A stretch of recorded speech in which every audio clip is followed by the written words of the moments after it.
Thank you for tuning in for a new episode of Time Traveler's Handbook. This episode marks the first episode in my series on the movie Bill and Ted Face the Music, which came out in 2020.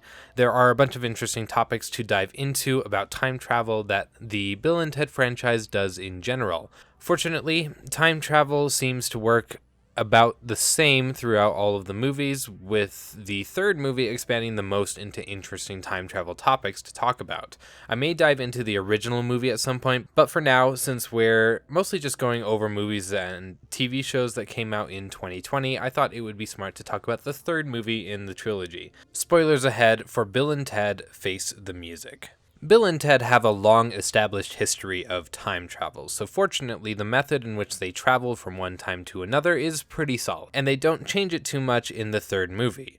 We'll talk more about the time machines that they use later, but the main one is a red phone box. When time traveling, the inhabitants of the time machine are transported through a tube-like system that will take them to any point in time. From the way that we know these time machines work, we can deduce a number of things about the universe. First, the tubes lead to specific times and places throughout history and the future.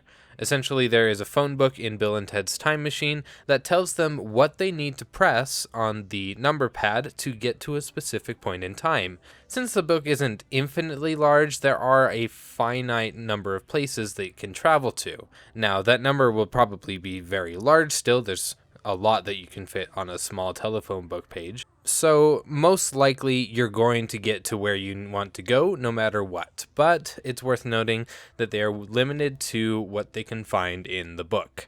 Second, the flow of time naturally continues to progress even when inside the tube system.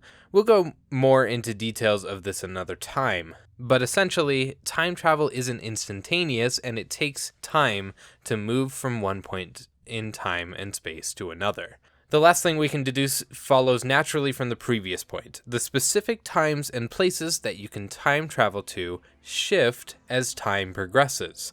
If they didn't, then it would be possible for a time machine to enter the same time and place that another time machine had already gone to, and it would collide with itself because it would be the same exact location. Rather, if you travel back to a place having been there, you'll travel to the future of that place where the time machine is no longer in your path. This last rule does complicate things quite a bit, because as we pointed out at first, the phone book points to specific times and places for them to go rather than them choosing the time and place naturally. That means that this book must be able to shift in some way, or that the tube system or the universe can correct itself based on when and where the time travelers travel.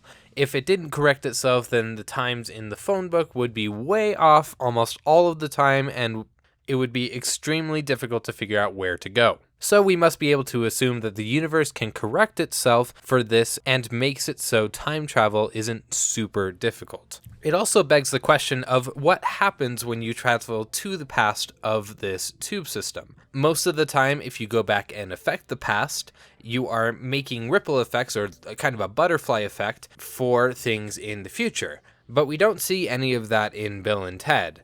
The most that we see is Bill and Ted traveling back slightly to prepare some things for them to use at a later date. But we don't see huge ramifications for any of the famous people that they pulled out of time to bring to the present time. Now, maybe I'm just trying to give more credit to a movie that really isn't trying to think about how the universe self-corrects itself when you pull something out of the proper time. But it's worth asking to try to figure out what we can learn about this kind of universe that is trying to tell a story about. And maybe there is a universe where you can pull someone out of time in the past and bring them back, and it mostly causes no consequence in the present time, at least anything noticeable. In any case, next time we're going to be expanding the idea of how this universe works by talking about what happens when multiple people travel through the system at the same time. As always, thank you for listening.